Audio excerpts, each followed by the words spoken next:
from his studios in New York, it's time for Wake Up Call with Dan Tortora, where sports meets life.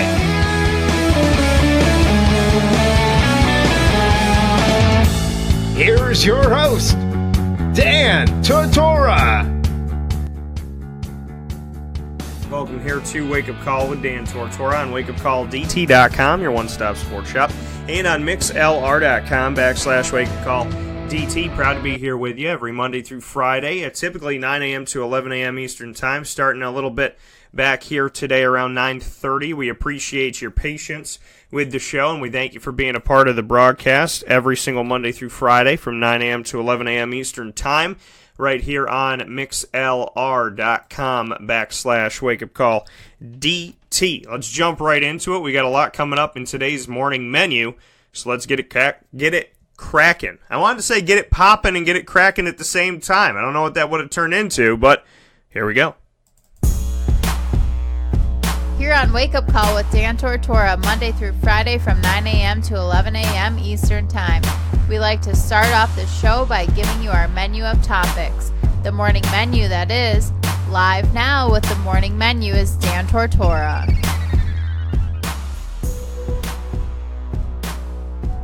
Right here on Wake Up Call with Dan Tortora here on Tuesday, May 15th, 2018, folks.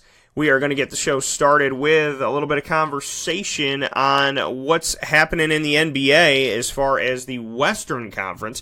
We talked to you about the Eastern Conference. Now it's time to have a little conversation about the Western Conference and how things went down. We'll hop into that in just a moment. Then we're going to go one-on-one with Brendan Paul. Brendan Paul, who is a preferred walk-on who will be coming to the Syracuse Orange this season, the 2018-19 season. He was teammates with Buddy Boeheim, who is also coming to Syracuse for the 2018-19 season. Buddy, of course, the son of Jim Boeheim, and Buddy on scholarship with the team will be coming in with the Syracuse Orange for their future here in the 2018-19 season. Brendan Paul will be joining him. Brendan Paul, a preferred walk-on, which means he has an opportunity to get a scholarship while he is at Syracuse, and he is going to tell his story in just a little while here on the show, and it is a fantastic story, especially why he plays and who he plays for and his mission and everything. So you don't want to miss this conversation that we're going to have with Brendan Paul, and it's going to be right here on Wake Up Call with Dan Tortora in about 10 minutes. So make sure that you don't miss out on the opportunity to hear that, because it truly is an amazing story, and I feel so privileged and so blessed that I get to tell this story. So make sure that you're tuning into that here in just a few moments. And then after that, we're going to have Ingredients to Success a little bit earlier. Ingredients to Success, proudly brought to you by Utica Pizza Company, is going to feature the conversation on the changes to the Carrier Dome and what we're looking at here as far as what these changes are supposed to be, how much it's supposed to cost, and what I think about it, and how you reacted to the changes. There's two changes that you're not going to necessarily see with plain sight that I think are two of the biggest changes that they need.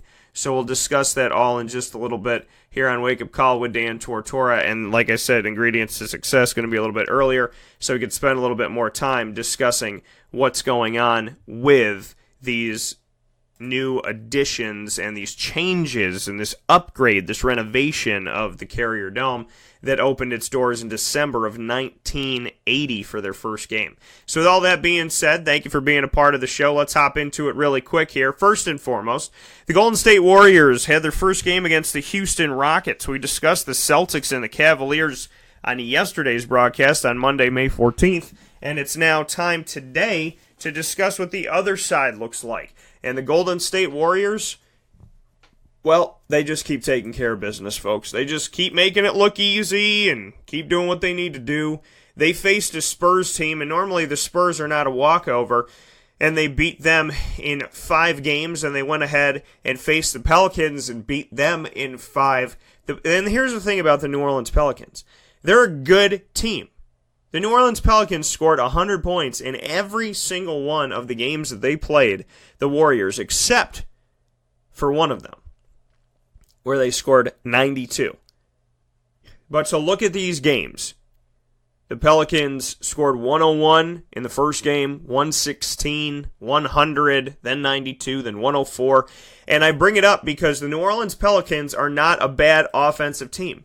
The New Orleans Pelicans are not a team that is not capable. They just happen to be in a position where they were playing against a team that was so darn good that it was very, very, very, very difficult to get anything done. And I bring it up because Golden State can outscore you, outplay you, just outdo you. You know, we talk about LeBron this and LeBron that, but he runs into a buzzsaw when he sees the Golden State Warriors. This team is a problem. They're a threat. Because as good as offenses are across the country, they're not better than Golden State's offense. And that's why I bring up the Pelicans scoring 100 points, because the Pelicans consistently brought it to the table. They consistently said, we're going to bring it, we're going to make it happen, we're going to give it to you. And Golden State responded by saying, we're going to do a little bit more every single time. We're going to do a little bit more every single game. And that's exactly what they did. And against the Houston Rockets, it's the same type of style. Houston, you score 106, we're going to score 119. They do a little bit more. Klay Thompson, 28 in Game 1 against the Rockets. Last night, Steph Curry only had 18. Durant, 37. Andre Iguodala, who must be drinking from the same well that the New England Patriots drink from, because the man never gets old and only gets better. 11 points in 28 minutes, 4 rebounds, 1 assist, 2 steals. Draymond Green, he's out there grabbing boards, dishing out assists. Didn't have a lot of points, 5 points in 37 minutes. Only took a few shots, 5 shots, made 1 of them. 9 rebounds all on the defensive side, 9 assists, 2 steals, 2 blocks. Hello. Draymond Green going to work. The bench didn't have to do anything. Looney had 2 points. West had 2 points. Livingston had 7 points. Young had 9. McGee, Bell, Zaza, Cook, none of them played. Didn't have to. The Rockets, Capella had 12. Paul had 23. Friggin' James Harden had 41 points in 35 minutes. But their bench, who needed to give him some, didn't give him anything. Mbah Mute, nothing. Anderson, nothing. Hilario, nothing. Gordon had 15. Black had 6. That's it. P.J. Tucker, who the Raptors took for a hot second, thinking maybe he could play some defense on LeBron James or something, he had 1 point in 35 minutes. So maybe it's all about the defense. But James Harden, I mean, this man took 24 shots in the game. 41 points. 41 points in the game, and it wasn't enough. It wasn't enough. Because this is how the Golden State Warriors play basketball. You do a little, and that's fine. They're going to do a little bit more. They're going to bring a little bit more. It's always just a little bit more. Every time, it's a little bit more. Just a little bit more. No matter who they play, it's a little bit more. They only had 9 turnovers in the game. Hello? They had 9 steals, so they took them all back. The Rockets had 13 turnovers. Can't turn the ball over against this team. Can't give them opportunities to score. But that's the thing. The Golden State Warriors are like NBA Jam, right? They're like NBA Jam. Right when you think that you're going to win the game, they're heating up. They're on fire. And here we go. And that's it. Boston has a bunch of young players who are corralling together to make a run that the outside world thought they couldn't do without Kyrie Irving or Gordon Hayward or even Isaiah Thomas. The Cavaliers are LeBron James and Kevin Love, and everybody else is a role player. I said what I said yesterday, and I meant it. The Cleveland Cavaliers are like if Denzel Washington was in a movie with a bunch of unknown actors. Whereas the Boston Celtics are Ocean's 11.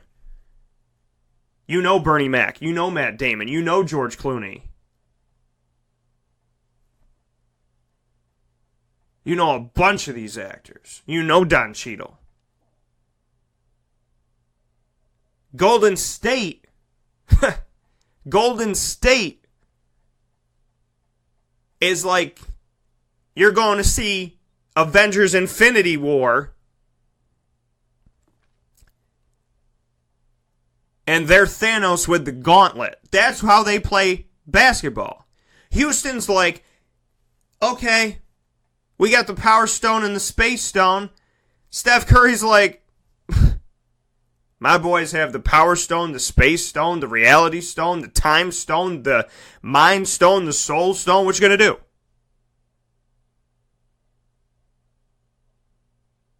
It's Endgame 101. The Golden State Warriors are a team that is so stacked. It's like watching the Yankees back in the day when they spent that money and they brought those players in, and you're like, damn, how can anybody beat this team on paper? Everybody wants to talk about LeBron James. LeBron. LeBron doesn't have anybody. Yeah, but Dan, that's why it's so awesome, because he doesn't have anybody and he keeps winning. Right. But it's also, you watch the game and you're like, if LeBron trips once, it could be game over city because there's nobody there. That's sad. That's boring.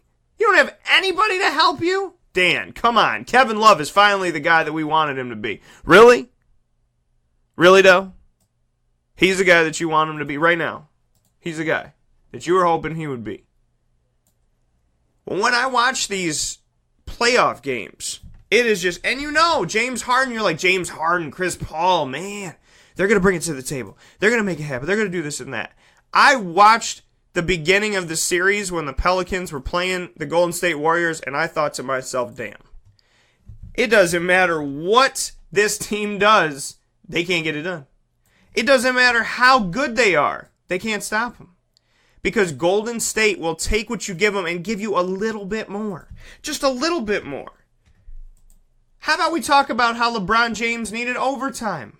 How about we talk about LeBron? I mean, we talk about, LeBron swept Toronto. That's an embarrassment. This, that, and the other. How about the fact that LeBron James needed overtime? That LeBron James needed a last-second shot to beat Toronto in one of the games. Overtime in the first game. Well, Dan, he swept him. I don't care. Look at how he swept him. He needed to have overtime. He needed to have that final moment in a game on multiple occasions. He needed to have that moment. Yeah, the last game they blew him the heck out, and Toronto did not play well, and I'm not sitting here defending Toronto. I'm sitting here telling you, when Golden State beats you, they beat you, okay? When they take you down, they take you down. They let you know you're down. They say, hey, how's it feel down there? When LeBron James beats you, it's like, okay, I'm going to see what I could do in the last 3 seconds of this game. And right, I understand. Dan, that's a championship. That's a champion right there. Somebody that can make that happen the way that he made that happen, the things that he does on the court. Absolutely. He's a good player. He's a great player. But, when Golden State beats you, they beat you. When Golden State knocks you out, they knock you out. Cleveland may be getting it done, but they're getting it done in a lot closer quarters than what it takes Golden State to do. What I'm trying to tell you is, no matter what Cleveland does, if they make it past the Boston Celtics, which I'm not too sure that's going to happen, no matter what Cleveland does, Cleveland has to deal with the buzzsaw that is Golden State. Golden State dictated the series last year. You think they lost? They didn't lose a game going into the NBA Finals. You think they lost that game in Cleveland because Cleveland was better? Really? I think they lost to Cleveland in that game because they wanted to win the series at home. I think they were playing it. I think that they were toying with Cleveland. You know what, Cleveland? We're gonna throw you a bone here. We're in the NBA Finals. We're not gonna beat you senseless. We're gonna let you win Game 4 because we want to go home and we want to do this championship in front of our fans. Thanks. Have a great day, bro. They dictated the pace. As good as LeBron James is, the Golden State Warriors are nasty. They are nasty. They are ruthless, and they are nasty. I think Houston is having a great season, right? They're having a great season. But you're playing Golden State. Well, Dan, they're the number 1 seed. Yeah, and so is Toronto. What the hell did that do for them? Nothing. Toronto didn't show up. You got to show up. You got to be there. You got to look alive when you're playing in games like this. You can't be asleep in games like this. And I'm not saying that Houston's asleep by any stretch of the imagination. I'm saying if Houston's asleep, awake, if they're on 5-hour energy and they just took it, it doesn't matter. It doesn't matter. Because Golden State is nasty. They are nasty. Hey, you know what, Steph? I'm going to take this game, says Kevin. Kevin said, all right, man, I'm going to get game 2. Are you kidding me? This team is crazy good. Crazy good. Because the New Orleans Pelicans team, that should have been one of those heartwarming stories. Oh my God. Who would have thought they would make the playoffs, let alone get this far? You know who ended that story? Who ends most stories? Golden State. They said, yeah, man, it's so good that you guys made it. We're so proud of you. We're going to go to the NBA Finals, though. I hope you have a good day. I hope you have fun, man. Oh, God, you were so good this year. But we're going to go to the finals. You need to step aside. And when you look at how they played, they didn't play bad. They didn't play bad. They tried to hang with them. They tried to hang with Steph. It's not easy to hang with Steph. Steph is real. Steph is dangerous. I don't fear LeBron James. Because you know who beat the hell out of Toronto? Toronto. You know who smacked Toronto around? Toronto. Not LeBron James. Okay, he had a game-winning shot and he did this, that, and the other thing. Look at the defense of Toronto when that happened. Okay? If I was LeBron James or if I was Dan Tortora, either or, playing up against Toronto with the way that they were playing Swiss cheese defense against them, my butt would have had a game-winning shot too. My butt would have done some great things. We would have been talking about me this morning. Holy mother. How did Dan beat the number 1 team in the Eastern Conference? By himself. Because they didn't play defense. They didn't stop anybody. They just let them go. Game 1 was disgusting. Toronto playing up against LeBron. We want to talk about LeBron James. Oh, LeBron this and LeBron that. Really, though? Did you watch the series? Toronto was like, I don't think I want to be. They didn't play good. They messed up. It's not that LeBron isn't a good player, but I'm saying he plays Golden State, it gets real. He plays Toronto, it's like being in a little playpen outside, and LeBron says, give me the sandbox, and Toronto goes, okay. Where you say, give me the sandbox to Golden State is like, you better get up out the sandbox. Now, Johnny, what did Johnny say? Warriors in 6. I'm not a fan of Draymond Green, but I guess he's one of those players. If he's on your team, you love him. If he's not, you hate him. Houston is like the Hulk and the Warriors are Thanos. All right, I can roll with that. I don't know if I would say Houston's the Hulk, but they could definitely be an Avenger. But they're facing that gauntlet. It's nasty. We'll take a step aside here for a fast break, and we'll come back with Brendan Paul and his amazing story coming back. I love that. Hulk hungry. Where are my Snickers? We'll take a break. We'll be back in just a moment. This is a wake-up call. Fast break.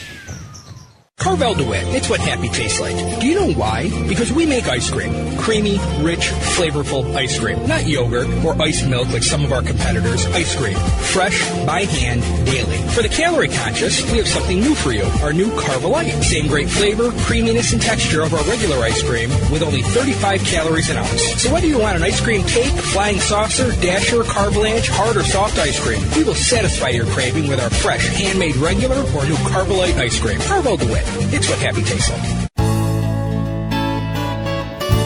Clothing that will change with you without you having to change. DreisigLady.com, DREISSIG Lady.com. With the Bamboo line Relax Fit clothing as well as the Athletic Fit clothing, DreisigLady.com is fit for any woman, any time of the day, anywhere. Whatever you're doing, whatever your day commands of you, command yourself to feel comfortable in Dreisig Lady apparel. DREISSIG Lady.com. For all the women out there, feel good in what you're wearing. And don't feel like you have to constantly change throughout the day. Whether you're a stay-at-home mom, a business owner, going for a jog, going for a meeting, or just relaxing at home, DreisigLady.com is the right fit for you. DREISSIG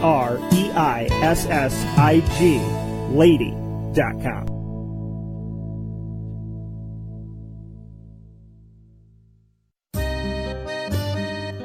This is Lawrence Papaleo, licensed real estate salesperson for Gilbo Realty. Call our home office at 315-752-9513, or better yet, call or text me directly at 315-748-2524. Let me ask you a question, Lawrence. If I needed you to help me buy a house, find the right place, could you help me do that? Joe, I'll help you find your dream home. You don't ever say my name on the radio, never. If I needed to sell a house, could you help me go about that the right way? Yes, I can. How do they get a hold of you? Call me directly at 315-748-2524. But you also do the commercial property. So if I got a business, couple businesses, got to take one here, move it over there, do this, do that, are you going to help me buy and sell my commercial property also? Yes, sir. I like that. What's my name again? I have no idea. Absolutely, but they need to know your name, so give it one more time. This is Lawrence Papaleo, licensed real estate salesperson for Gilbo Realty. My phone number is 315-748-2524. Why don't you tell them your name one more time and that number so we can jot it down? This is Lawrence Papaleo. Call me or text me directly at 315-748-2524. This is Jimmer Sikowski, owner-operator of Chick-fil-A Cicero, 7916 Brewerton Road in Cicero, right in front of the Home Depot. I had a deep feeling that God wanted me to do something bigger with my life and to help people, help others. I kept putting Chick-fil-A in my life, and I realized as I was going through the franchise selection process that positively impacting the lives of others was really core to what we do here at Chick-fil-A. First of all, it starts with the food. The food is brought in fresh daily. We bring in local produce. We prepare to order in the kitchen. We hand bread our chicken. We hand spin our milkshakes. It's great food. It doesn't taste like fast food. I think the second thing is the way people feel when they come in a Chick-fil-A restaurant. It's different. We try to treat people with intentional kindness here, which is very different and deeper than good customer service. And so I think it feels remarkable for most people to come in a Chick-fil-A restaurant. And then lastly, the impact that we try to have in the community is very different.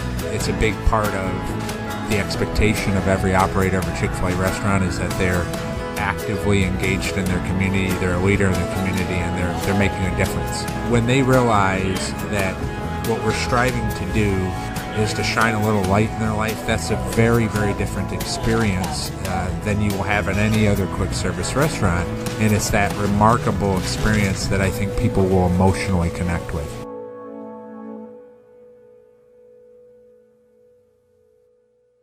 Back here on Wake Up Call with Dan Tortora on wakeupcalldt.com, your one-stop sports shop, and on mixlr.com/wakeupcalldt. Proud to be here with you every Monday through Friday from 9 a.m. to 11 a.m.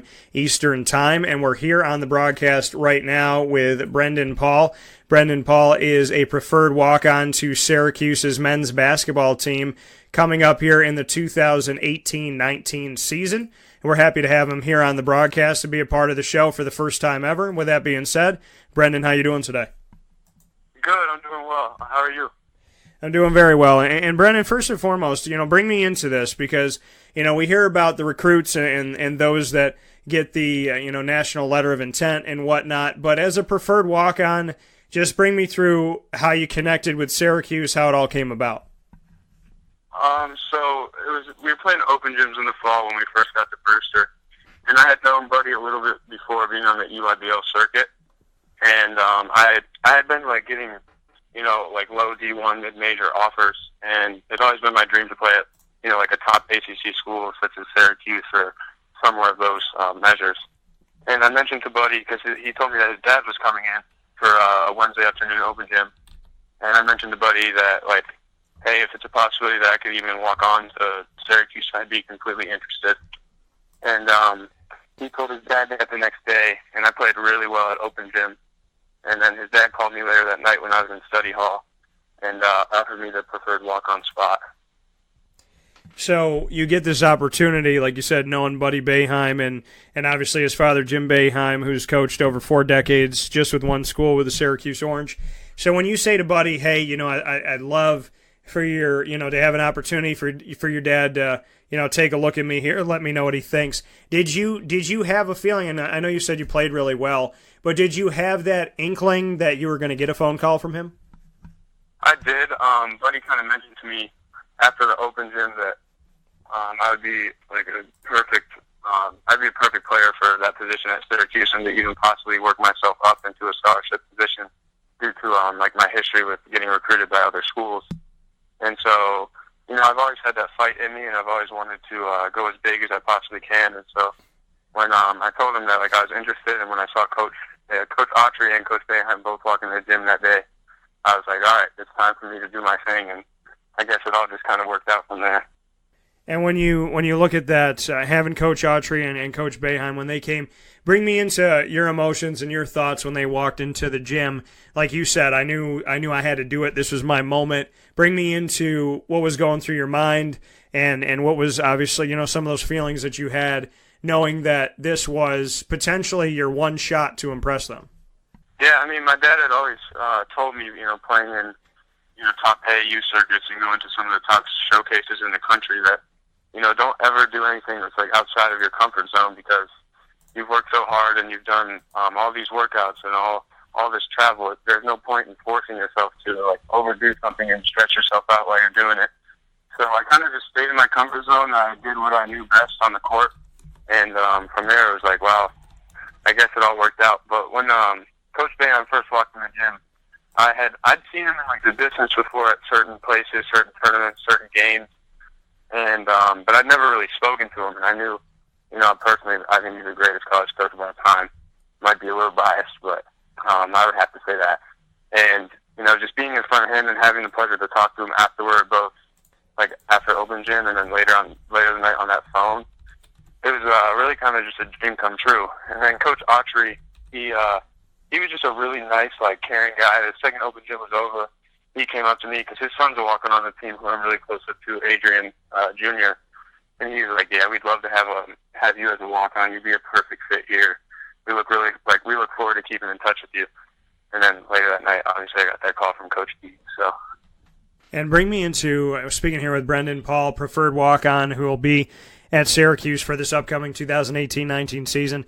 Brendan, when you said you played really well, what was it about open gym that day that you felt like was impressive to Coach Autry and to Coach Boeheim? Just bring me into what you did that day that you really thought stood out. So the three things that I've been told and the things that I really like to focus on are, one, I like to score the ball / shoot the ball a lot. I'm a big fan of the three, just like Buddy. So that's kind of how we first started to get along. And then the second thing is just my awareness and like up tempo on the court. It's always good to play with energy and get guys on your squad going. So I just kept my energy up. And then the third one is just get everybody else involved. I love sharing the ball as much as I love scoring it. So as long as I can get others involved, honestly, I like feeding off of others' success compared to just my own. And when you look at, like you said, feeding off of others' success, I want to go back to your time at Hawkins School in Ohio. Just what you took away from, being that type of player, looking for your success and looking for the success of others. What did you take away from being at Hawkins before you went to Brewster? So being at Hawkins, I was always known as I was the tallest kid on my team my junior and senior season, being 6'2", 6'3", whatever they want to list me at. And, there's a lot of work that I had to put in outside of the court because I had a lot of other kids on the team that kind of just played in season. They never played outside of it. And so when I was doing that, I had to pick my team up in practice and being like the captain and being the head of the squad, honestly freshman through senior year. And my coach always gave me the role of like, you need to shoot whenever you are open, or even if you're not open, you need to shoot pretty much. I had a point guard too there that was pretty solid, but we were like the two on the team there at Hawken that kind of led the squad, I guess you could say. And I had the school record for most made threes in a season, and then most made threes in a career, and got some All-Ohio mentions and stuff like that as well. So when you look back on that time, just, what you took away from that and what it all meant to you when you look back on it, maybe some of the coaches or, some of your teammates, who stood out that really you feel helped you the most, helped your game the most, helped you to grow the most on the court? Who would you give credit to when we look back at some of that time at Hawken? I would have to give probably 100% of it to Alex Studi. He was a senior when I was a sophomore, and he died May 14th, 2015 in a car accident. He was going to Cornell to play basketball. He kind of took me under his wing throughout my freshman and sophomore season, knowing that, I was going to be the one that was replacing his role as wanting to play basketball in college and wanting to play at the next level. And he taught me how to work out. He taught me how to eat right. He taught me how to get 500 shots up a day and to make 500 shots a day. So I'd have to give literally 100% of my credit to him, along with the coaching staff. But every time I step on that court, I play for Alex, and that's just kind of what he taught me to do. So I would have to give it to him. And obviously that's a huge story, and it's a unique story. But going through that, like you said, playing for Alex, every time you step on the court, you do it for him.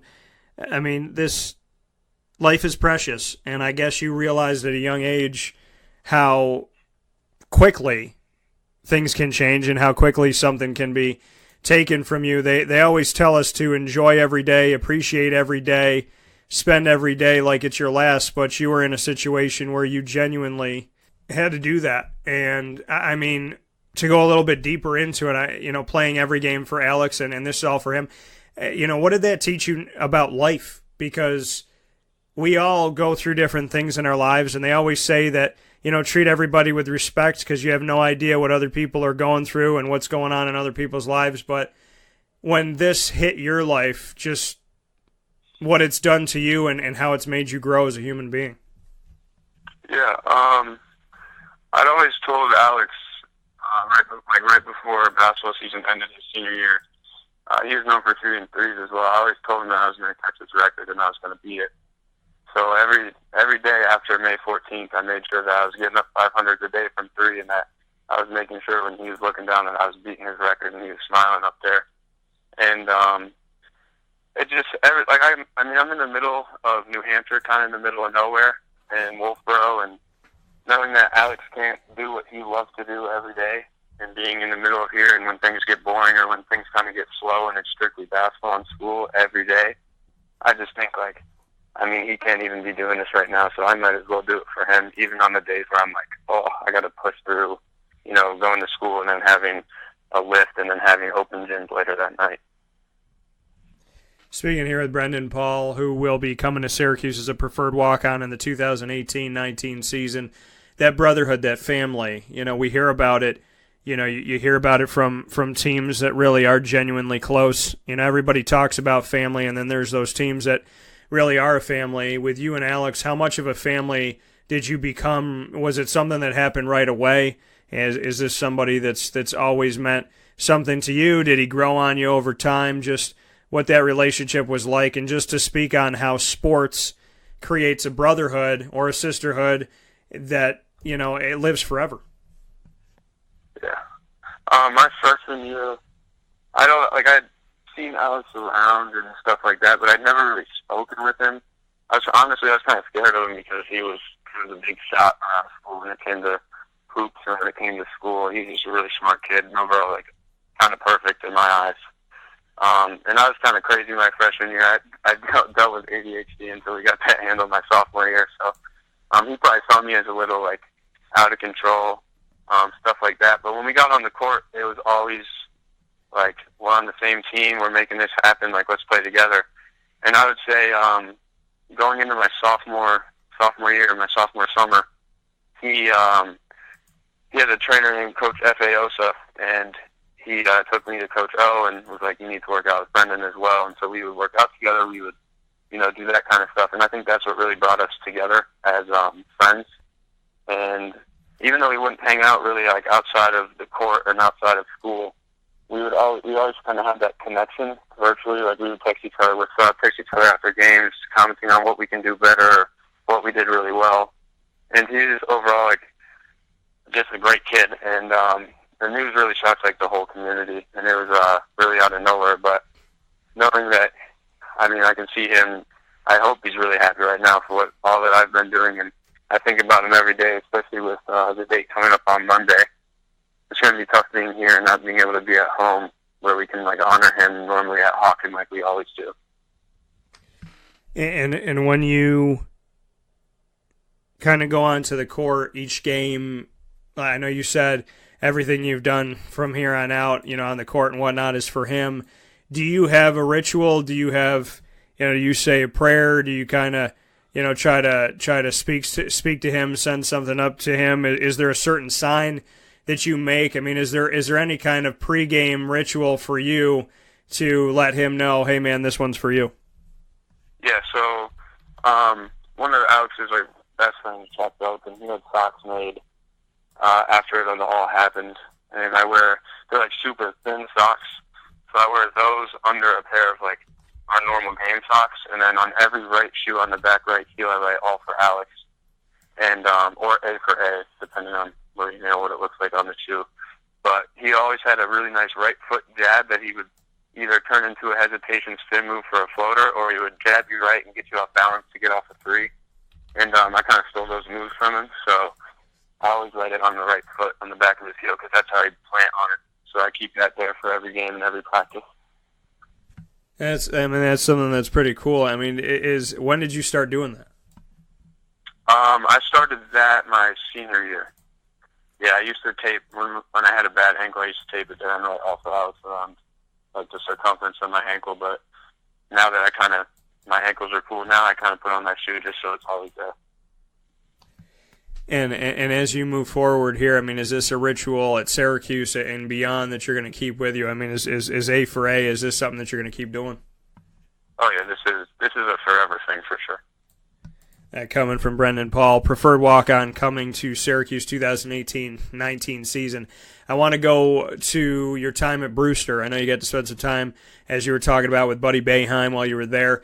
What did you take away from Brewster Academy? And, obviously that's that next step that you took before you came to Syracuse. So what can you say about taking that step and hindsight being 2020, just what you took away from it? The first thing I would say is everyone here, especially in just the NEPSAC AAA, is bigger, stronger, and faster than anything I've really ever played against besides in, like the EYBL and the circuits that I played in. If you look at the kids that we have on this roster, we could make a Division I top 25 team simply out of the kids that we have. So I kind of just, being here has made me so much stronger, has enabled me to use my body a lot better on defense and offense, and really it just like made me mentally tougher, mentally stronger. These kids, there's a lot of kids here that have been through it all, and they've taught me a lot of lessons, and I've taught them a lot of lessons, and it's just been a great overall experience, especially for just this year. Like, a post-grad year was perfect for me, and I'm really happy that I did it. What's the best lesson that you feel like you ever taught somebody else? Best lesson I've ever taught somebody else would probably have to be just a positive mindset no matter what the situation is. We'd get into games and we'd have a couple kids on our team lose their heads. And, being part of basketball is there's always a next play, there's always a next possession.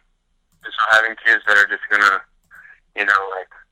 put their heads down after they miss a shot or not get back on defense if they turn the ball over, you just got to pick them up and push them, and I think that is going to be another thing that would help me next year at Syracuse, especially coming off the bench or just being on the bench in general for the first couple of years.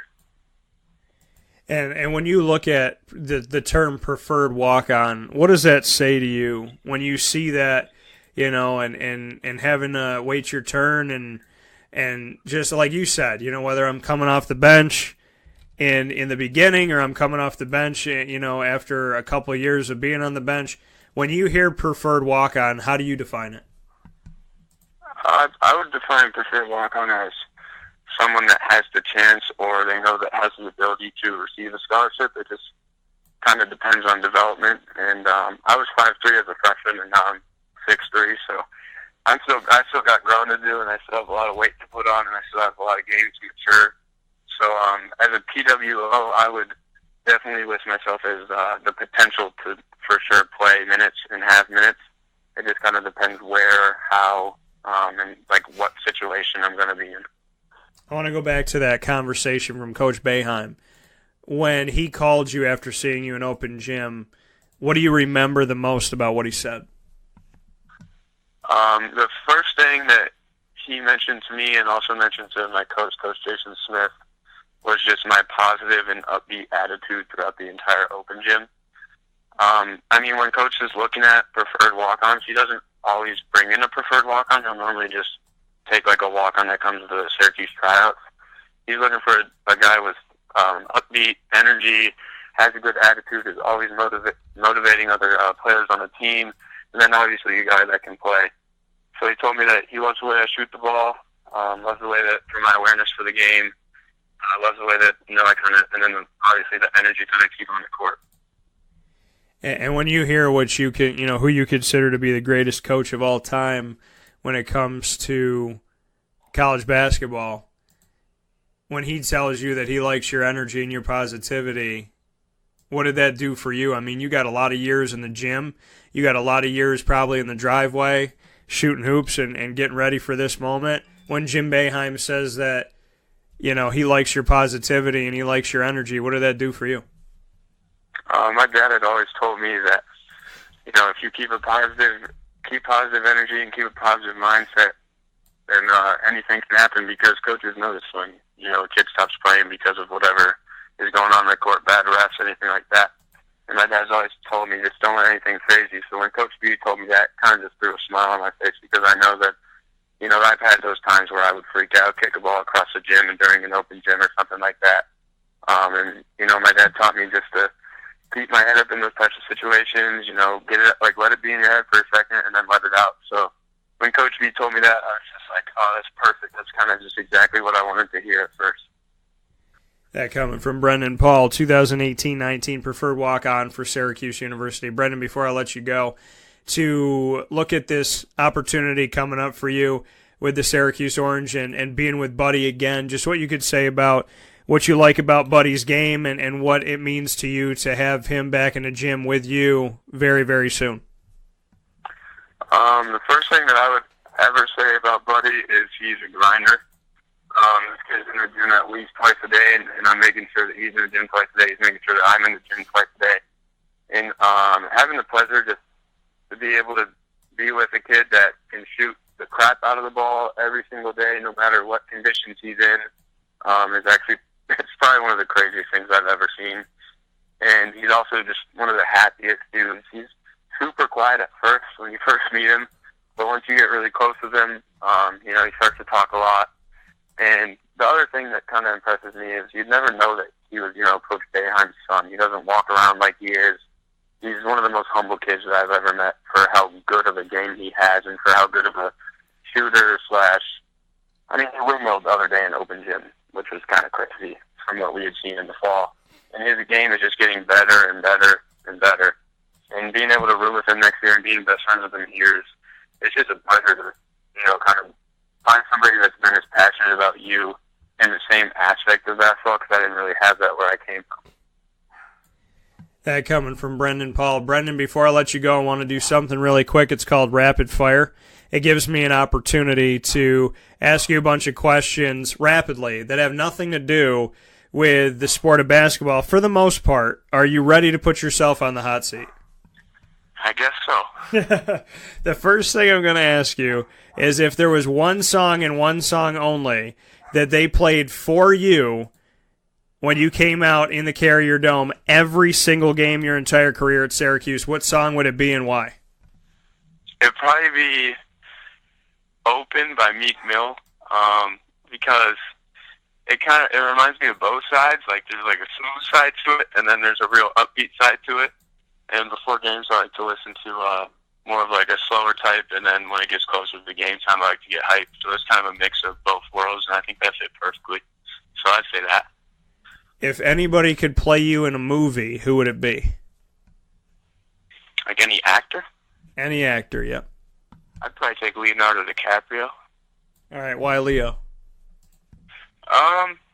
You know, he's a smooth guy. He's got nice hair, and he's pretty funny. He knows what he's doing, so I'd probably take him. Fair enough. What would the name of the movie be called? Oh man, I honestly don't even know. All right, fair enough. If you, this is a 3-part question. You could go anywhere in the world. I'm going to throw this one at you. You got to pick the location. You can take one person that you know, only one person that you know, and you can take one celebrity. Where do you go? Who do you take that you know, and what celebrity do you take? I'm probably taking my sister, Logan, who will also be coming to Syracuse next year for graduate school. Awesome. And then a celebrity, I'd probably have to take LeBron James with me, just because he's from Cleveland, or well, Akron, but from Ohio. And his attitude is hilarious. I think he's one of the funniest dudes that's on social media these days. And we'd probably go to the Maldives, because I've seen Maldives in commercials on TV, and it looks amazing. So you would probably go where? What was that? It was the Maldives. Okay. It's like a really small island, yeah. All right. And you said LeBron James is one of the funniest people on Twitter. What are some of the things that you remember that he says? I just think, like, on his Instagram stories, when he's dancing in his big van, like, pregame, and he's always listening to new music. Like, there was some with Kendrick Lamar. When he was playing the new Kendrick Lamar, he was dancing, and his facial expressions were super funny. And he's always, like, smoking cigars out in, like, the middle of nowhere on some nice tropical island. So, and it'd just be nice to hear his story growing up in Ohio and playing on the AAU team that he created. I played for them, and stuff like that would be pretty sweet. So you played for the AAU team that was LeBron's creation? Yeah, I played for King James Shooting Stars. Played for them in the UIBL my junior year. And he took his name away from the team after that year. Being a part of the team when his name was on it, just what that meant to you and just what weight that held for you. Yeah, I mean, knowing as LeBron to be the greatest player of what I think all time, and obviously the greatest player to come out of Ohio, it's just like, wow, I'm really playing for LeBron's team. I had all the LeBron shoes, all the sweatsuits, all that kind of stuff. So he was good to us. And we'd see him around a couple of times. I never really talked to him, but he'd be at the games. His kids usually would be playing at the same tournaments or around the same times, around the same places. So being able to have, his name, being Ohio boys, being able to rep that was pretty cool. Now, you said you believe that LeBron James is the GOAT, so I'm going to ask you this. If LeBron James, in your opinion, is the greatest of all time, who's number 2 and who's number 3? I mean, Michael Jordan has to be number 2, statistically speaking, in the way that he did it. But Kobe is 3 for me just because of his mindset and his mental capacity when he was playing the game.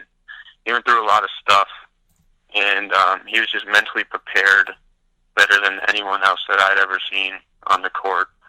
And listening to his after interviews, his retirement interviews. I mean, the way that he put in, the way that he ate, the way that he had to take care of his kids while also playing basketball, working out 8 hours a day when he was 18, all that kind of stuff was just pretty crazy. So I'd have to put him third, even if his stats and Bill Russell's rings and those types of people are above him. I think he has to go 3. All right, fair enough. Two questions here that I have for you to wrap up on my end.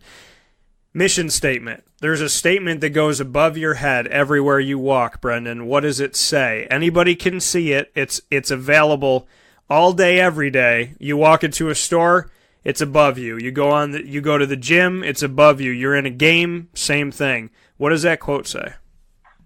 Definitely hard work and high energy. Those are hard work, high energy. That would be the quote. And my last one for you is 3 things on your bucket list that you need to do. There's no substitutions to these. These are things that you have to do. What are they? Win a national championship at Syracuse.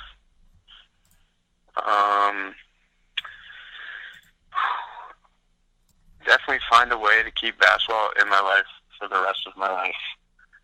And the third one is, if this is a bucket list that isn't always materialistic, I would have to say just be able to live life as happy and as positive as I can until that comes to an end, for sure.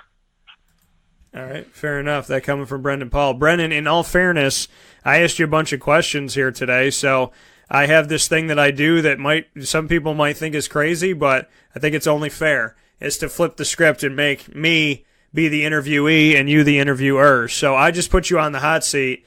I'm going to let you throw me on the hot seat. You can ask me any question in the world, and I have to answer it. Whatever you want to ask me, go ahead. What do you think about the team coming into next year? Not just the recruits, but the overall team. Well, I was one of those people that, saw that in this team as it grew. I mean, this team impressed me. I didn't see them getting as far as they did this year, but what they did was impressive. They did it as a true group of brothers. Nobody blamed anybody for anything. Everybody went to work. So, the majority of that team is coming back. So what I see a bunch of hardworking people who are told that they didn't deserve it. I know what it's like to be what I like to call the redheaded stepchild. I know what it's like to have people tell you you're not anything, you're not going to be anything, you're not going to amount to anything. So for a team that was told they are nothing, they won't be anything, and they have no business being there, they've already gone above and beyond the call of duty.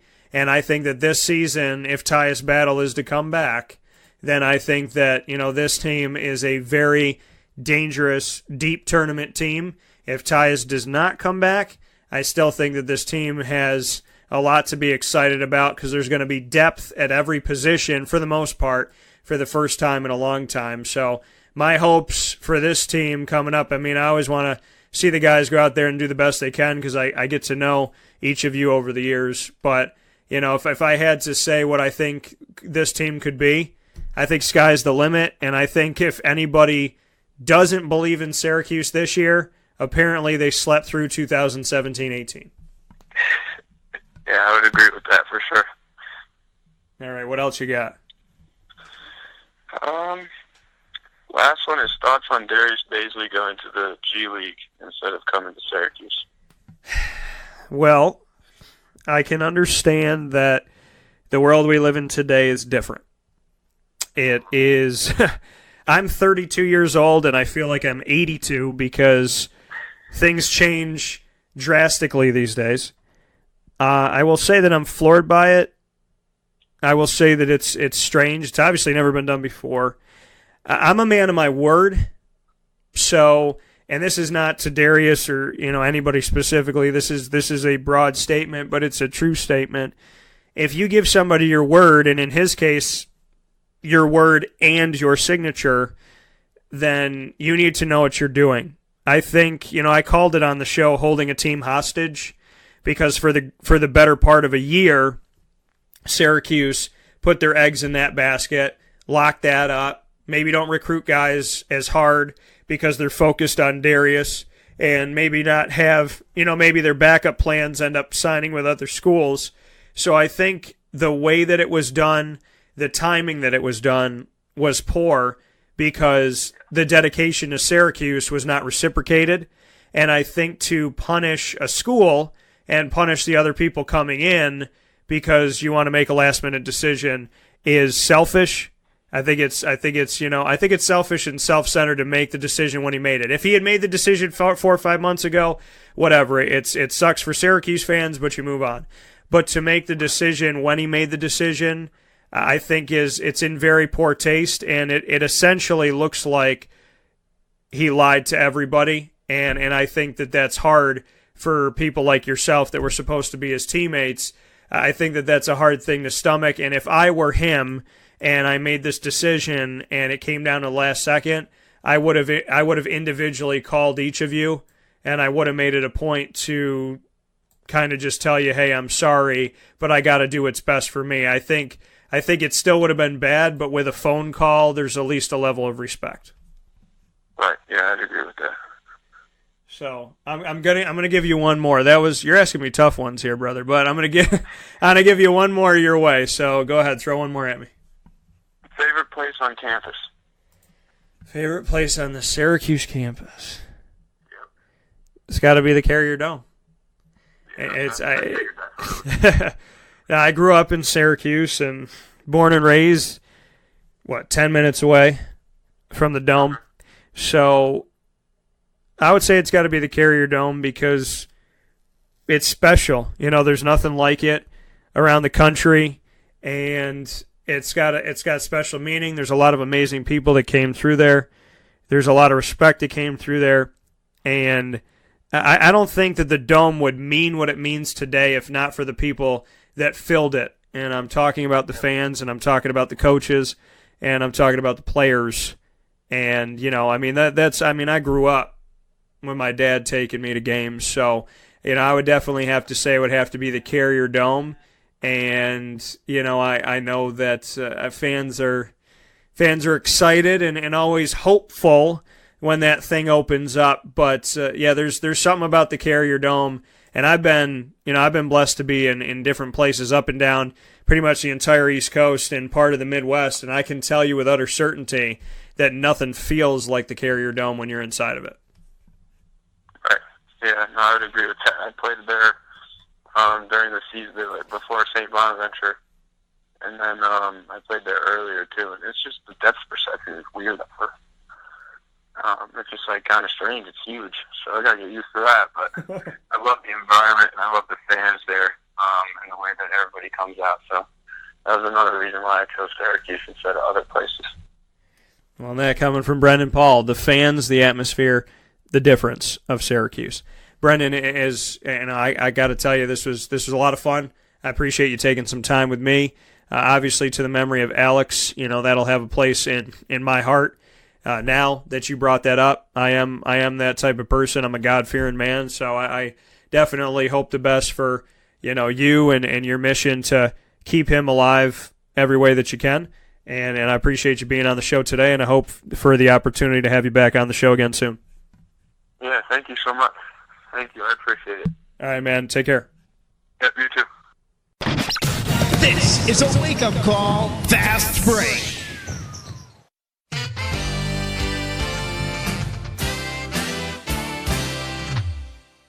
Hi, this is Domenico Vitali, owner of Giovanni's Formal Wear, where you look great and feel even better with our renowned tailoring and alteration services on any suit or any tuxedo from anywhere. Call 315-455-8729. That's 315-455-8729. Stop in locally on Route 11 in North Syracuse, next to the Ponderosa Plaza, where you can choose your style, get fitted, and tailored, all at Giovanni's Formal Wear.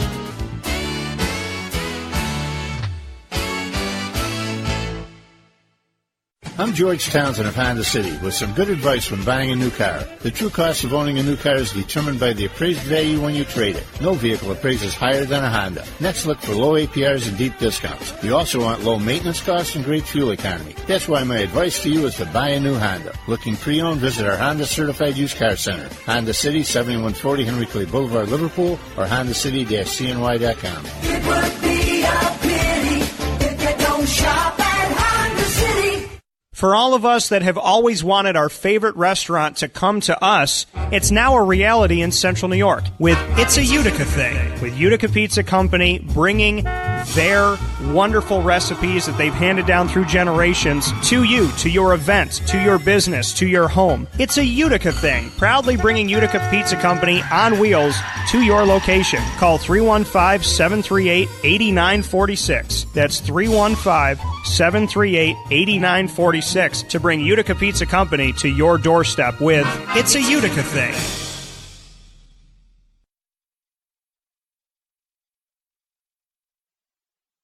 Welcome back here to Wake Up Call with Dan Tortora on wakeupcalldt.com, your one-stop sports shop, and on mixlr.com/wakeupcalldt. Hope you're all having a great day and enjoying life out there today, and I want to thank Brendan Paul for being a part of the show. I also want to thank him for what he is doing for Alex and that amazing story that he has for somebody who unfortunately passed away way too soon. And obviously will be missed, to play every single game, every time he steps on the floor. He says it's for Alex. And all for Alex is the hashtag that he has been using, and we use that here this morning as well on our social media. So God bless to each and every one of you, and make sure that that you know how precious life is. And that you take the time and you take the moments with the people that you love to let them know that you love them. And that when you trip up and you make mistakes, and we're not perfect, and we sin, and this, that, and the other, that you do right the next day. You do right the next moment. You don't make the same mistakes. You don't trip up the same way. You don't do the same things. Just be a good person. It was an absolute pleasure and an honor to speak with Brendan Paul, and I hope he gets a scholarship at Syracuse. The sooner the better. And not only that, but I hope that every time that ball is about to maybe roll off the rim or bounce off the backboard too hard, that Alex does a little flip of the hand and it goes in. So God bless to each and every one of you, and thank you so much once again for your story, Brendan. And to Alex, God bless you in heaven, brother. And I hope that you're with us all the time, and with all your loved ones, including Brendan Paul. So big thanks to Brendan for telling his story and for having some fun and asking me some questions and honoring a friend.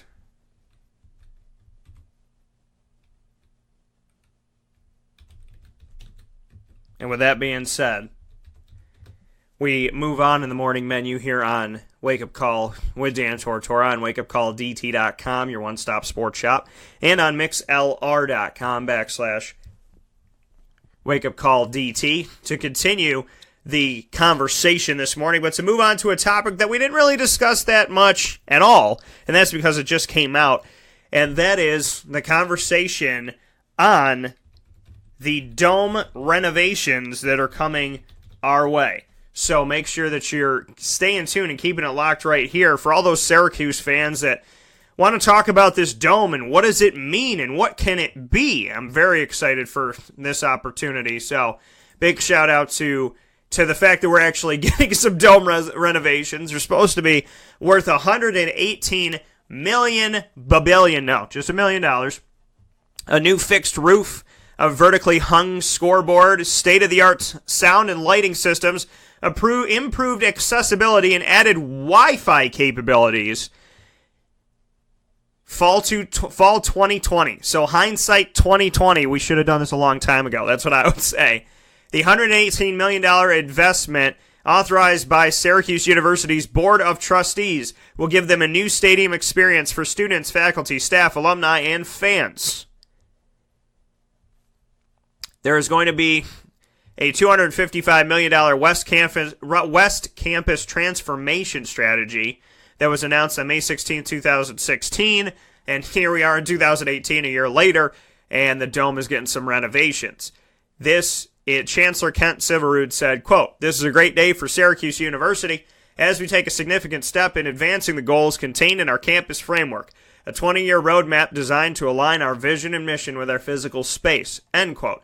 And we are right inside of the ingredients to success, proudly brought to you by Utica Pizza Company. Utica Pizza Company, there for you Monday through Friday during the week, and of course on your weekends. So the work week, the weekends, all the time, Monday through Sunday, find your way to Utica Pizza Company 7 days a week on 628 South Main Street in North Syracuse, New York, right by Sweetheart Corners. It is absolutely positively amazing, and the wake-up call number one pick is the Chicken Riggy Pizza. There's Chicken Riggies, and then there's Chicken Riggy Pizza, and it's... if you like pizza, which who doesn't, and you like Chicken Riggies, which you'd be crazy not to, and you throw them together and you make a baby, that is what Chicken Riggy Pizza is. And you cannot and should not miss a moment or a slice of the Chicken Riggy Pizza. Get it at Utica Pizza Company. You can order, and they have all the, outside of pizza, they have awesome salads, paninis, sandwiches, the meatball sub, the Philly cheesesteak with Utica greens, the Utica greens by themselves, big old antipasto, everything you can think of under the sun, lasagna, this, that, and the other. When it comes to having an Italian home-cooked meal, you can go to Utica Pizza Company and feel like you're sitting at home in your mom's house, your grandma's house, grandpa, your dad, whoever it may be. That's thanks to Phil Russo, Charlie DiGristina, and the entire team with Utica Pizza Company. So big shout-outs to Utica Pizza Company, 628 South Main Street, North Syracuse, New York, right by the Sweetheart Corners, and centrally located, very easy to get to from Syracuse, North Syracuse, Cicero, Liverpool, Clay, Mattydale. Very, very easy to get to, so make sure that you get yourself over to Utica Pizza Company. If you want takeout, carry-out, well, that's the same thing. Thank you, Daniel. It's early.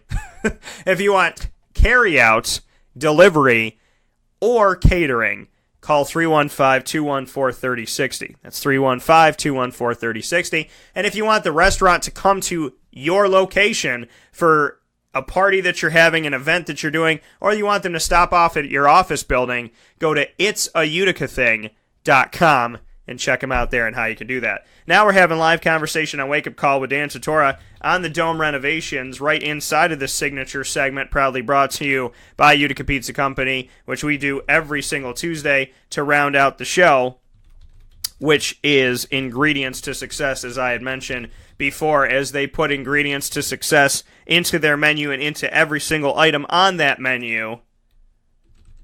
So, too, do we look at the ingredients to success for the Dome to finally get a makeover. Finally get a makeover. This was a long time on top of a long time on top of a long time's time coming to get this thing done. Did the university need to do this? Yes, absolutely. I love how they say we're going to have better Wi-Fi capabilities, because the Wi-Fi is atrocious in the Carrier Dome. Try to be somebody who, for a living, covers any team that's inside the Carrier Dome with the internet that decides to come in and out as it good well pleases. It's ridiculous. It's absolutely ridiculous. The way that the internet is, there's been games where I couldn't use my computer at all. There's games where I could use my computer for half the game, for moments here and there. My phone wouldn't work. I took the battery out. I took the SIM card out. I'm doing everything. I got a new computer. I got another new computer. It doesn't matter. It's the Dome. So they want to improve all different things about the Dome, and Wi-Fi, that would be a must. So what it looks like is essentially the Carrier Dome, they're going to build this thing that almost looks like a roller coaster track that goes around the Dome. They're going to build it up and have it wavy around the Carrier Dome, and then make some changes. So, since the university announced Campus Framework 2016, they've had a bunch of initiatives. More than $27 million in accessibility updates, classroom upgrades, learning technology enhancements, and robust improvements to residence halls.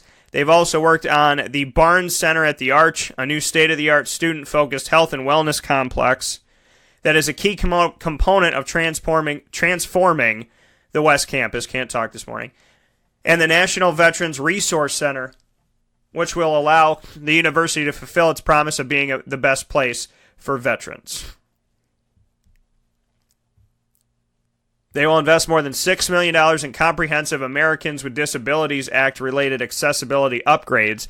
Among the improvements being made are a new accessible entrance, updating the current elevator to be ADA compliant, which is Americans with Disabilities Act, 5 ADA electric door operators, the installation of closed captioning software, and the addition of accessible seating as well as other accessibility updates. Yeah, because the thing about the Carrier Dome, and it's not just people with disabilities, it's in general. My mom doesn't like walking up that, you know?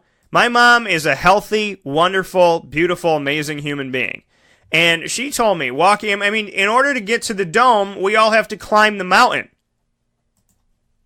And we all have to climb the mountain. I have to go up flights of stairs. Then I have to go up the incline and then go in my way. And, as the media, we don't have to climb as much, but those tubes that they take in, you gotta do like this steep hill incline, go up a tube, go up another tube, turn right, go up that ramp, go around the corner, then maybe have to walk upstairs. It's insane.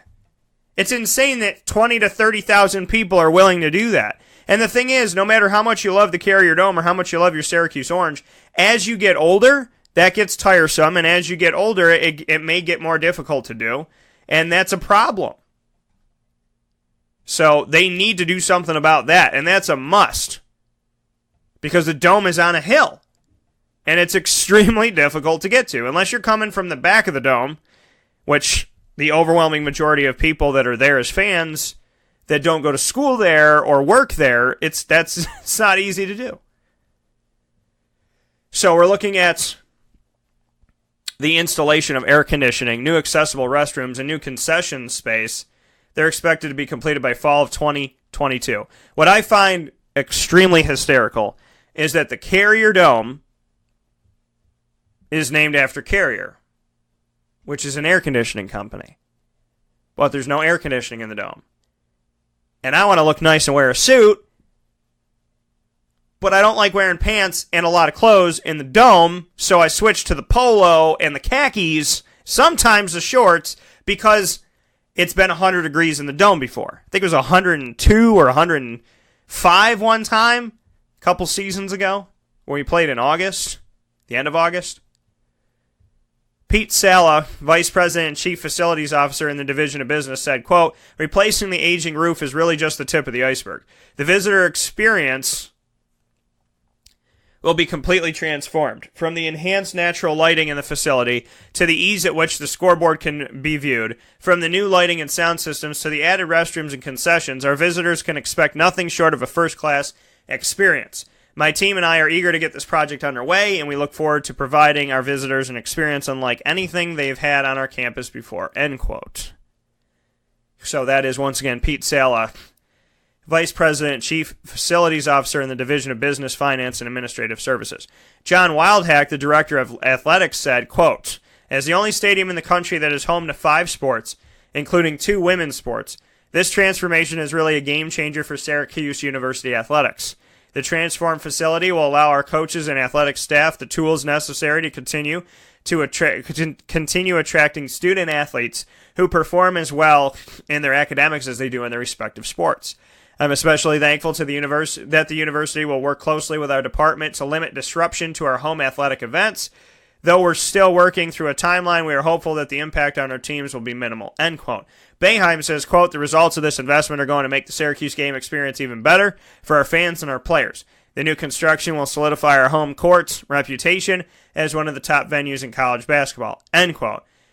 Dino Babers, head football coach, said, "Everyone in our program is ecstatic about the university's commitment to ensuring our student-athletes and fans have the best experience possible while playing and watching sports in one of the most electrifying spaces in college athletics," end quote.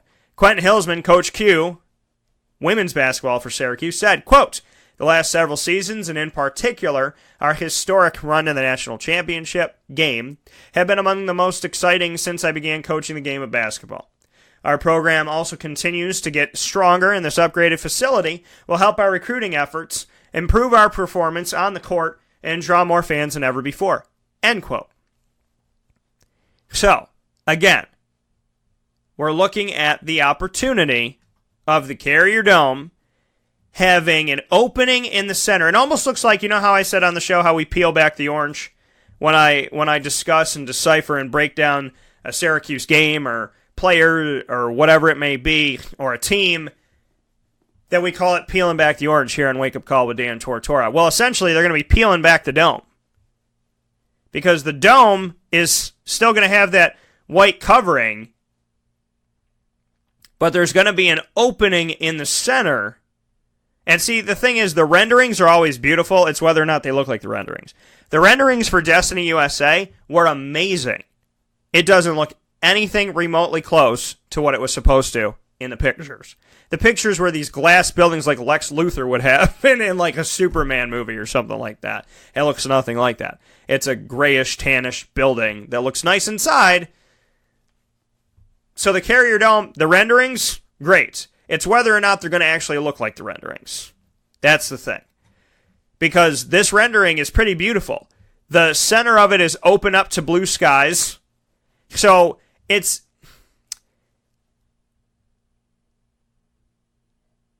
nice. And it's pretty. And it's a giant window. But it's still not exactly what I wanted it to be. And what I wanted it to be was, I wanted it to be open. Yeah, Orange Avenger said, renderings look like it's something out of Dubai. I wanted a retractable roof, okay? No sugarcoat. That's what I wanted. I wanted a retractable roof. And that's not what's going to happen. So that's kind of a bummer, because I think a retractable roof would be great. Open it up for when it's 20 degrees outside and snowing and you're playing Florida State and they got to play you in that weather. Use it to your advantage. Boston College uses it to their advantage. Maryland. You talk about, everyone's like, you can't have an outdoor stadium in Syracuse. You know how much snow they get? You know how cold it gets? Really, bro? Boston College, Maryland, Pittsburgh, Penn State, Notre Dame. Hello? They're all outside. All these Northeast, Midwest, Upper Midwest, they're outside. And they use it to their advantage. Syracuse doesn't. So I want a retractable roof. Because I want the ability to be outside. Not just like a little bit outside. I want them to be outside. But that's not going to happen. We're not going to have that happen. But I will say that opening the dome up and actually getting to see something outside, that's pretty cool. It's pretty interesting. I'm down. I feel it. Peeling back the dome, like we peel back the orange here on Wake Up Call with Dan Tortora. I'm okay with that. So ingredients to success. Giving me somewhat of what I wanted, which was outside. But I wanted the elements to affect the game, potentially. And we're not going to get that. So there's no retractable roof. Bummer city. But it's going to be different. It's going to be open. It's going to be exciting. It's something new. And we need new. Because since 1980, we haven't seen much of anything. Well, Dan, they did the video board, the ribbon boards, and they did this and HD and blah, blah, blah. And yeah. That's fine. That's wonderful. Sweet. So cool. Yay. But it's not what they needed to do. They needed these upgrades. Substantial upgrades. And so my biggest two things... Okay, well, I have a few things. I shouldn't say it's two. I have more than two. I have more than two things. Because, in my opinion, the number one thing the dome needs is air conditioning. Okay? Now, they're claiming there's going to be air conditioning, but I want to see it. I'm not going to believe it till I see it. I'm sorry. I'm sorry, Q's. I can't believe it till I see it, because that dome is hot. You know, we use it to our advantage because the teams that play us can't breathe. Y'all can't breathe either. It's not like some people can breathe and other people can't. It's sticky and it's nasty. It's gross. It's like getting in a sauna with 20,000 people. I don't get in a sauna with 3 people. So the air conditioning, yeah, that would be a must. That would be a hello, thank you very much. That's my number one. My number two is having accessibility to everybody, making it easier to get to the games. Because it is not easy to get to the games right now. Because, and like I said, my mom is she doesn't age, okay? She really doesn't age. She's a young, vibrant, wonderful woman, and she doesn't go to the games because of the walk. You know, you got to think about it like this. If you're sore from working out, that walk is tough. If you injured your leg, that walk is tough. If you hurt your back, that walk is tough. If you're just tired, that walk is tough. As you get older, that walk is tough. That walk is going to be tough. When you're fine and you're in good health, that walk is a pain in the butt. So, if I'm Syracuse and they talk about accessibility this and accessibility that, they need to make this more accessible. And it's not just to people in wheelchairs and whatnot. This is a in general thing. They need to make it accessible to everybody because it's not fun walking up to this thing. It is not exciting to walk up to the dome. There's nothing about this that makes me stop and go, yay, this is really cool. This is a lot of fun for everybody. That's why I said I'm amazed. I'm amazed of how many people go to the Dome still to this day, despite the walk. Because it's not easy. Well, Dan, you can drop people off. Yeah, but have you seen the traffic around the Dome? It's not easy to drop somebody off. It's not just a casual thing. Oh, yeah, just bring some people in. That's cool. Just bring some people in. Drop them off here, drop them off there. Traffic is atrocious at the Dome. Okay? Traffic is atrocious. The amount of parking spots is not conducive to the amount of people that want to come to the Dome. And those are the things that they have to work on. Because it's not easy. Getting to the Dome is not easy. Getting to the Dome, getting in the Dome, none of that is easy. So we talk about accessibility, and yeah, it's nice to see that the Dome has this like window-looking thing, and they're going to add this, they're going to do this, they're going to do that. But if I'm anybody who's ever been to the Dome, I'm saying, how can you make this more accessible to people with disabilities and people in general? How do you make this easier? Air conditioning, more concessions. Holy sweet mother. How about opening that up a little bit? How about having some big names coming in there? How about that? Enhancing the Dome is so much more than saying, you know, we're gonna put a scoreboard here and do this there. I love the idea. I love the thought process that went into that. I love what they're doing. That they want to have a vertically hung scoreboard right in the center. I mean, this could essentially look like one of the best venues ever created if they do this thing the right way. This could look like one of the best venues you have ever seen in your life, folks. It's just going to take some time.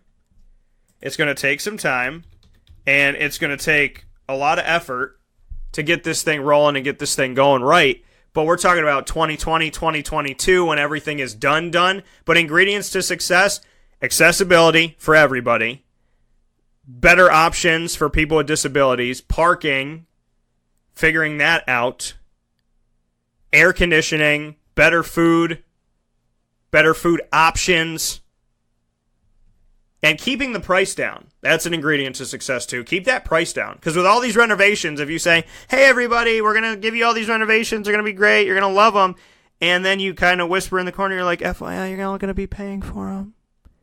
They're going to be great, you're going to love them, you're going to be paying for every single thing that you buy here. Thank you so much. Like, people don't want to do that. They don't want to see an uptick in the prices, because the prices already aren't cheap. It's not cheap to go to a game. It's not cheap by any stretch of the imagination to go to a game. So, for me, there's a lot of ingredients to success. I think that they're including some of these here. Like I said, they're not giving me my retractable roof, but they're giving me an opening. I love that. Orange Avenger said Dome Dogs $20. I think that's being nice. They're probably going to be 35 plus tax. But, and here's the other thing, fans. Putting them butts in them seats. Here's the thing. The Carrier Dome can do whatever they want to do. People will always show up to basketball games. The Carrier Dome can do whatever they want to do. But if you want to pack this baby, almost 50,000 large, 50,000 people, if you want to pack the Carrier Dome, that's a football game, okay? That's a football game, right? They got to win. Because if you do all these upgrades and make this thing... Well, first of all, we don't even know if Dino Babers is going to be here in 2020 or 2022. Because Syracuse has been known to hold on to coaches they shouldn't and let go of coaches that they shouldn't. So, I don't know where Dino's going to be in 2020, in 2022, the next 4 years. I don't know, okay? You don't know. If anybody tells you that they know, they don't know. So, you want to fill this dome. The only way you're going to fill this dome is for a football game. And if you want to fill this dome for a football game, they got to win. It can look pretty, it can look nice, it can be fancy, it can be accessible, it can have air conditioning. But if you don't win football games, nobody wants to buy the tickets. They got to win. They have to win. Because a pretty stadium with subpar effort, not going to happen. And the amount of people transferring out of this program over the last 3 years, Graduates, I want to go somewhere else. I want to go somewhere else. I want to go somewhere else. I want to go somewhere else. People transferring in general. I want to get out of here. I want to get out of here. I want to get out of here. All the DQ'd players getting qualified somewhere, disqualified here, qualified somewhere else. Got to get out. Got to get out. Got to get out. Syracuse has won some big games, but it falls on deaf ears when you say between Greg Robinson and Dino Babers' 2 years so far that they went to a few bowl games, the Pinstripe twice, and the Texas Bowl once, and that was great. But they haven't been to a bowl game in a while. And when you go from Greg Robinson to Dino Babers in this entire history of Greg Robinson to Doug Marrone to Scott Schaefer to Dino Babers, the conversation is there's not consistent bowls. They want to go to better bowl games. They're not competing well in the ACC. And on top of all of that, the win over Clemson and the win over Virginia Tech are really nice. But you know what? Those came in seasons where the team won 4 games out of 12 and didn't have a 13th. So these renovations are wonderful, but you have to win the football games. You have to win the football games. You have to put the talent together to compete and win these football games. Because beautiful arenas are beautiful, but they feel a whole lot better when they're packed, and they feel a whole lot better when people are winning the games. I'm not saying winning is everything. I'm saying that if you want to put butts in the seats, especially if you're going to start charging more, because don't get it twisted, folks, air conditioning, a hanging scoreboard, a dome that's open and closed at the same time with that giant window, concessions, accessibility, your tickets are going up. Your tickets are going up. I love you. I'm telling you the truth. I'm telling you because I love you. Your tickets are going up. And you're going to say, well, then we better damn well win. That's what's going to make you want to do it. Because it's not easy to buy the tickets now. It's definitely not easy for like basketball and whatnot. And it's definitely not easy to push that and say, okay, now the tickets are going to go up. How do you feel about that? And most people's responses are going to be like Scooby-Doo. It's going to so, you know, I'm all for the renovations. I just want it to be cost effective to the fans. Because all these renovations get done, and the great unfortunate and the great disconnect is with the fans. Look at, we gave you all this stuff, and then fans respond and say, yeah, and now only 13% of us can go. So renovations are great. Making it cost effective for the majority and not the minority is the ever importance. So the ingredients to success: make all these renovations still cost effective to the fans, give them great packages and opportunities, provide them great food. For the love of God, give them air conditioning. Put this dome open at least somewhat if you're not going to give me a retractable roof, and make it as accessible as possible to people that are in good health. Not just people with disabilities, but everybody, because it is a hike to get to the Carrier Dome. And when it snows, let me tell you something. Syracuse fans, Syracuse fans are some of the most dedicated people in the entire universe. Because I'm driving through a snowstorm where I'm sliding down the street, and y'all go 20 large at the Dome. 20,000 people in a snowstorm. Y'all are cool sleeping in the Dome as long as you get there. That takes love. And Syracuse, I'm proud you're my city. We'll take a step aside and wrap the show up in just a moment. This is a wake-up call. Fast break. Utica Pizza Company spells family. Your family, my family, their family. The recipes that they have shared with each other throughout the years and have now been so gracious to share them with us. I can sit here and talk with you about all the great things that are on the menu, but we'd be here forever. So let me say this. Utica Pizza Company is second to none. And now you can bring it home with you, and you can dine in the restaurant. UticaPizzaCompany.com will give you all the information that you need. And let me say, these Utica greens, they're the best. Utica Pizza Company. Call them and place your order at 315-214-3060. That's 315-214-3060. Families break bread at Utica Pizza Company. Gear up with the real deal at Dreisig Apparel. creating what people are going to see and learn about you before they even meet you. Gear up for what you need for your team, business, or event. To look professional, look good, and feel good, outfit yourself at DreissigApparel.com. That's DREISSIG Apparel.com. The only place to gear up with the real deal. What's the universal language of a fan? Clapping your hands. With Fan Hands, the ultimate sports fan accessory, find your team color, slip them on, and start cheering on your favorite team with 11 different colors, always in stock on fanhands.com, where you'll find the ultimate sports fan accessory. Real fans wear Fan Hands. The Wildcat Sports Pub in Camillus, New York is located on 3680 Milton Avenue in the Home Depot Plaza. It is your family-friendly sports bar and restaurant. Folks, some sports bars aren't family-friendly. Some family-friendly restaurants are not sports bars. The Wildcat Sports Pub in Camillus, New York is proud to be both. It is that marriage that you've been looking for years. The Wildcat Sports Pub is your home base for your sports bar and restaurant needs, games for the kids, indoor and outdoor activities, and enough things on the menu to come back every single week and get to try something new. They're open Sundays from noon to 8 p.m., Monday through Wednesday, 11 a.m. to 11 p.m., and Thursday through Saturday from 11 a.m. to midnight. For reservations and party information, call 315-487-2222 for the Wildcat family-friendly sports pub and restaurant.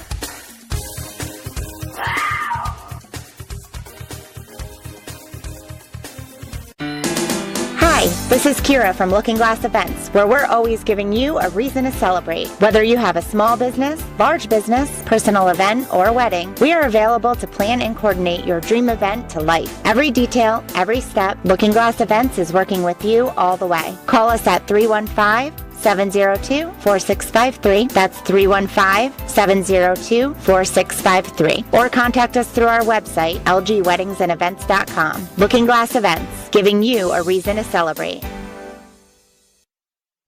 Welcome back here to Wake Up Call with Dan Tortora on wakeupcalldt.com, your one-stop sports shop, and on mixlr.com/wakeupcalldt. Thank you so much to Utica Pizza Company for the ingredients to success every single Tuesday to round out the show. This time around, talking about the ingredients to success, in my opinion, of the dome upgrades. But folks, it's a long time coming, and if all works out and it looks like the renderings are even better, then we are in for a treat here in Central and Upstate New York.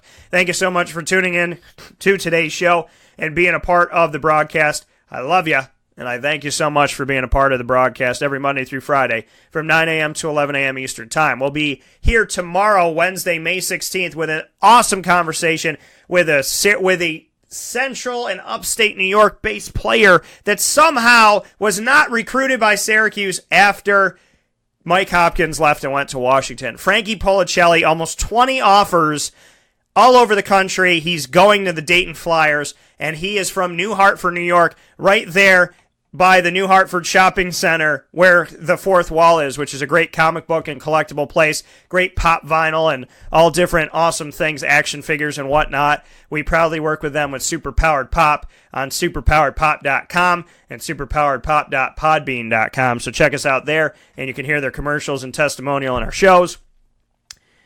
New Hartford, New York, right in our backyard, Frankie Policelli. He's going to do great things in college, I believe, great things for the Dayton Flyers. Could have done great things for Syracuse, but they didn't recruit him after Mike Hopkins went to Washington. Sad,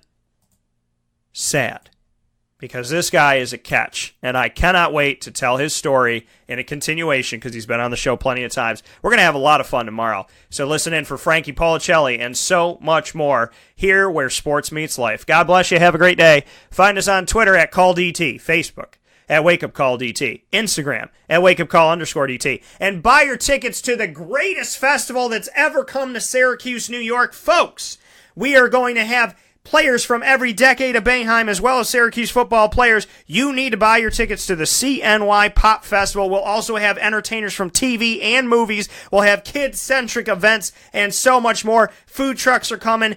Vendors from all different walks of life here in local central and upstate New York. You don't want to miss this event, and you can't afford to miss this event, and it's very affordable to make this event. CNYPopFestival.com. Your pre-sale tickets are $15 for adults, $10 for children, 5 and under are free, and your VIPs are only $30. Buy your tickets now. CNYPopFestival.com. Get on it, folks, and God bless. Thank you so much. And shout out, over this past weekend, we hired one of our interns here, Zach Bowden.